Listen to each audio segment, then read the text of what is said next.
即马工课场霸凌的议题引起外界的讨论。伫网络顶悬就人指出讲，亲像卫福部的疾管署警备组嘛，那亲像传出有工课场霸凌的情形。也毋过疾管署的发言人罗一军伊表示讲，目前并无接到申诉，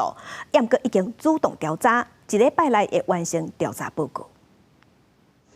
最近大家拢伫咧讨论这场霸凌的问题，有网友就伫通讯软体讲，疾管署警备组的主管个性歹无耐心，逐工逼进度逼甲正严，政策着急要上线了后出代志，还阁推卸责任，叫下骹人排罪，甚至对当人大细声话揪，写公文嘛敢正歹听。最近因这个单位想要调离一个人有3、4成。 在当天获悉这样的一个贴文之后，也立刻就是讨论，然后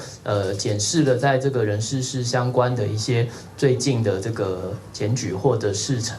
陈情，或者是说有投诉的状况，并没有相关的事件哦，所以网络的爆料是否属实，我们目前并不知道，那也没有明确的这个检举的受害人。不过就是还是会比照这个我们的职场霸凌处理流程呢，成立专案小组。 罗毅军讲，疾管署伫咧知影这个消息了后，虽然无接到相关的申诉或者是检举，但是为着谨慎，是比照这场霸凌作业的规定，成立专案小组主动调查。小组包括2位署内委员，还有22位有法律或者是心理咨询专长的外部专家，赶伫咧一礼拜内完成调查。记者综合报道。